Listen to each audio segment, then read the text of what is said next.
Ganito ang buhay sa sobrang lamig na lugar. Buksan mo ang pinto at huminga ng malalim. -50 degrees Celsius sa labas. Gaano kalamig yan? Heto, ipapakita ko sa'yo. Para kang nasa tunay na Snowpiercer.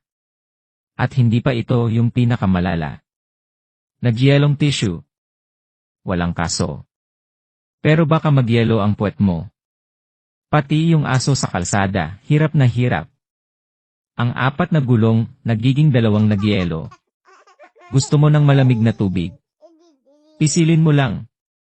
Instant lamig. Ito na ang totoong deal. Isang 4D frozen bus ride. Yung paa ni Kuya, ayaw na sumunod sa utos. Mag-shoot ng basketball. Madali lang. Pero kunin ito palabas. Yan ang hamon. Yung pinto ng kotse palaging nakabara. Yelo sa hallway. Iba ang tama. Hanggat hindi sumasabog ang mundo, walang day off pati daga, kapit na kapit sa buhay. Nakakita ka na ba ng eroplano na hinuhugasan?